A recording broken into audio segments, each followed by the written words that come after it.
Welcome to the Baynet's coverage of election 2016. I'm Dick Myers, and with me today is Cathy Allen, who's a candidate for the St. Mary's County Board of Education. It's an at-large position. It is. So, you've been a school board member for 4 terms. I have. And so why a 5th? Well, I still bring something important to the school board, and that is a certain continuity, an understanding of what has been going on the past number of years. And with the many changes in our central office, from the superintendent on down, I think that continuity is really vital for us to have. So I did give some considerable time and consideration to whether or not I would run for another term. And at the end of the day, my decision was that I would run so that I could continue to contribute that continuity, that understanding of issues, the connections that I have at the state that allow me really to bring the issues that St. Mary's County sees as important to the state level and bring information back from the state to the board. So your opponent, who doesn't have any school board experience, is emphasizing his experience as a teacher, 37 years, I believe. So could you speak to your resume and how you feel that your experience might also be helpful, other than your experience on the school board, but just your life experiences could help you on the school board? Certainly.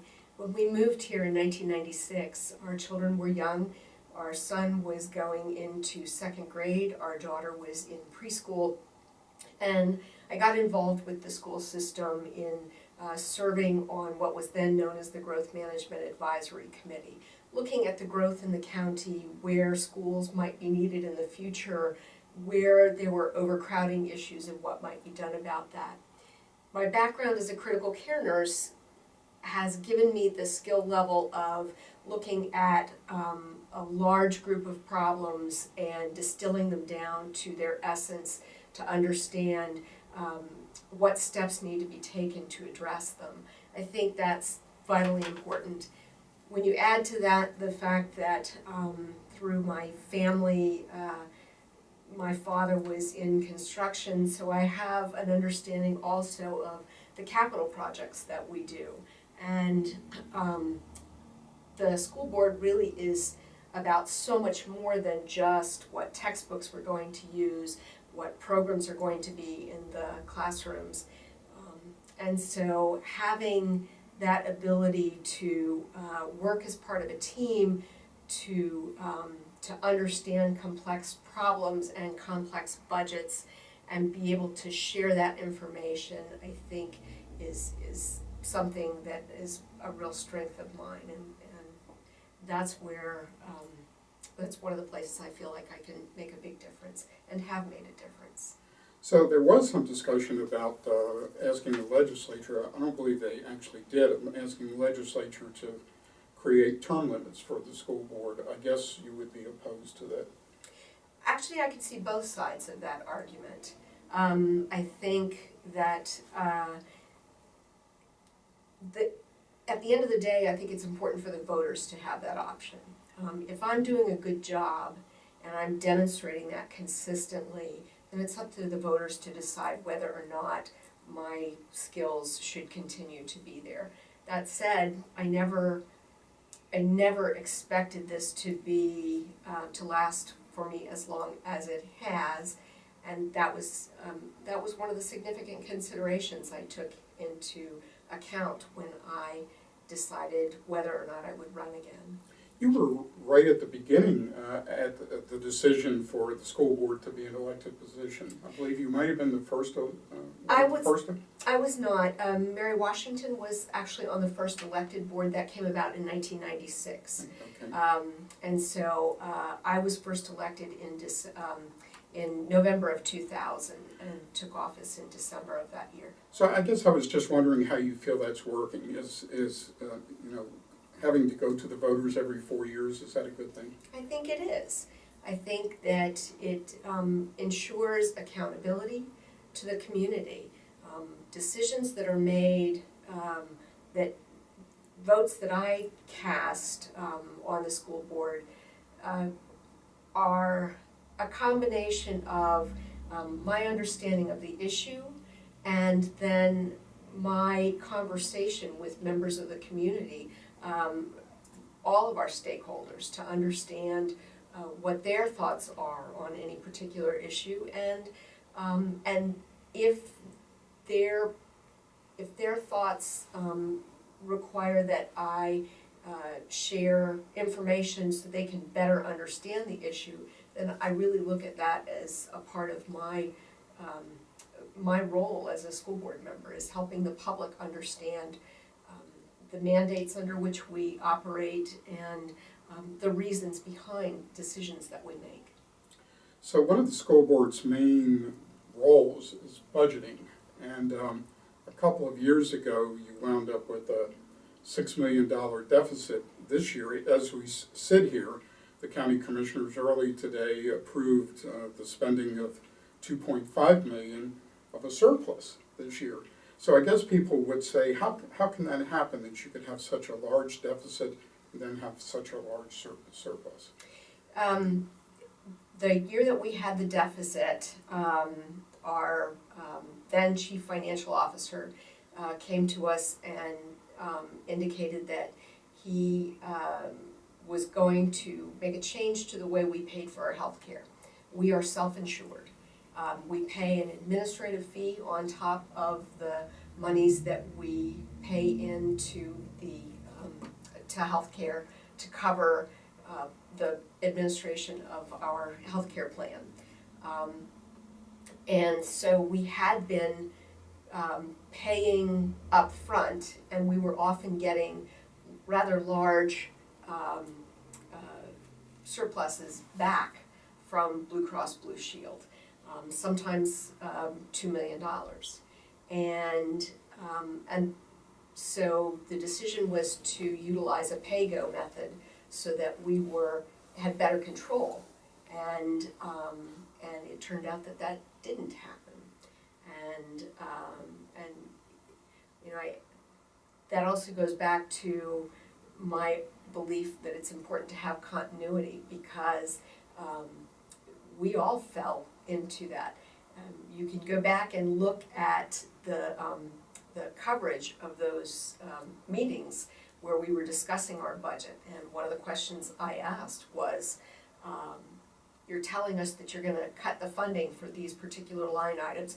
One was utilities, another was fuel costs, and I said, you know, fuel costs are going up, so I don't agree with cutting that line, and what happens if the winter is more harsh than we expect, and we have costs for snow removal, and our utilities are higher. And we were assured that that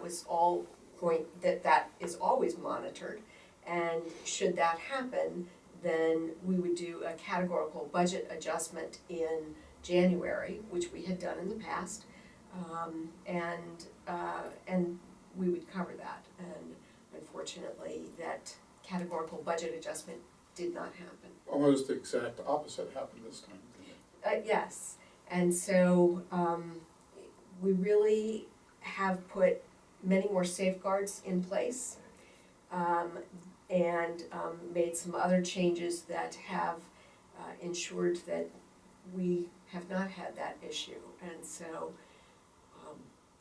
this past year, our surplus came from the fact that we had a relatively mild winter, and our snow removal costs were minimal, and our utilities costs were lower than we had budgeted. And so the other thing that happens is as we hire individuals, as we have people retire, they leave perhaps having had a higher salary than the person who comes in to replace them.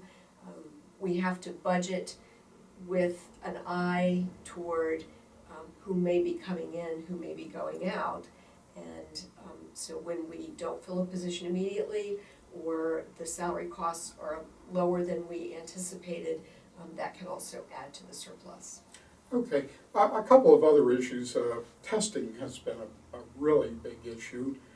There was a healthy discussion about Park at the last school board meeting. What's your personal assessment of how well Park is working so far? I think that the park testing is longer than it should be. I know that they want it to be comprehensive, but the Maryland State Department of Education has cut back on some of the testing so that students aren't spending as much time on that test, but I think we have to find a happy balance. That said, the Superintendent's Association, as well as the Maryland School Board, State School Board, want to leave Park in place for a while. If we keep turning around and changing and changing and changing, we're going after an ever-moving target. We have to figure out how much testing is appropriate and go forward with that. Is it too rigorous? I don't think it's too rigorous. I just simply think that the length of the tests are longer than they need to be. Mm-hmm. Okay. A lot of money spent on special education in the school system. Are we getting the right bang for the buck on that issue? Is that a place where it's just going to naturally be more expensive? It is. We have students who require certain services, whether and some of those services we're not able to provide with staff members, either because we're not able to hire individuals with certain skill sets, or because some of our students who are in special education are in and out of school. And so to have a staff member who's there every single day when that student may not be in school is somewhat problematic. And so when it makes the most sense to hire someone on a contract to work as needed, then to provide those services, then that's better utilization of our funds, I think. You gave a presentation to the Maryland Boards of Education along with Superintendent Smith about student involvement in the board. How important is that, and how have the student school board members turned out during your time in office? I think by and large our student board members have been incredible. They're hardworking, they're intelligent, and the last several have really come in with platforms of issues that they want to address, that they as students see as important for students. We put a great deal of stock in what our student board member has to say, and our student board members have been wonderful about going out beyond their own school and finding out what is important to students, what are they concerned about, what are their needs, and bringing that information back from a student perspective.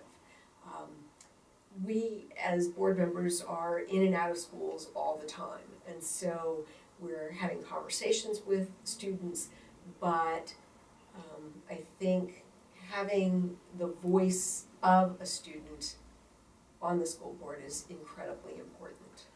You got a lot of input on one lunch. How is that working? It seems to be working quite well. And interestingly enough, in Calvert County, they are moving their elementary schools now to that one lunch. And their middle schools are already at utilizing one lunch. It gives students the opportunity to work with teachers during that period of time, to join clubs, to participate in intramural athletics. really gives them time during the school day that they can use in a number of different ways. And because we don't provide after-school transportation, and because the county is so far-flung, it can be difficult for students to stay after school and get the help they need with classes or to participate in clubs or other activities. And so this really gives everyone that opportunity to do so. So, if you were a teacher, what score would you give to the school system? What grade would you give to the school system? I think I would give it a B+. So there was a need for a little bit of improvement? I think there's always areas in which we can improve. And we're always striving to be better. And so it is a goal to attain. And I hope that I have the opportunity to continue to work in that direction. What grade would you give the school board? I would give the school board a B or a B+. A little bit more work to do. I think so, but I think that's a good thing. You know, with two individuals who have been on the board now just going on 2 years, they bring fresh eyes to this, and then Mrs. Washington and I are more the seasoned veterans, and we can really address what pitfalls we may have seen in the past in making changes or in pursuing something, and with the new eyes, it gives us the chance to have new conversations and take another look to say, have circumstances changed so that something we did in the past that didn't work might work out better now. And I think that's of great value also. Okay, if someone wants to get involved with your camp, well, let me ask you first, I was just about ready to ask this. Are you endorsing anybody in the District 2 race? I am not. I will work with whoever is on the school board if I'm fortunate enough to be reelected.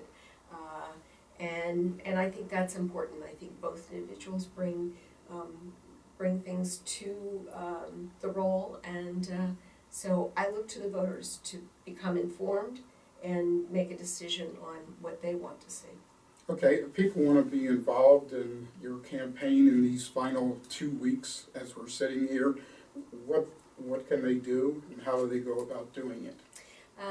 I have a Facebook page, which is Cathy Allen 2016. I also have a website, which is justcathyallen.com, and they can reach out to me through that. They can also reach out to me through the school system, should they so choose. And I'm always looking for people to write a letter to the editor as to why they believe that I am the right person for this role. So I welcome any feedback or any help anyone would like to give. Okay, terrific. Thank you for joining us today, and thank you for joining us on the Baynett's Election 2016 coverage. Very nice. Okay.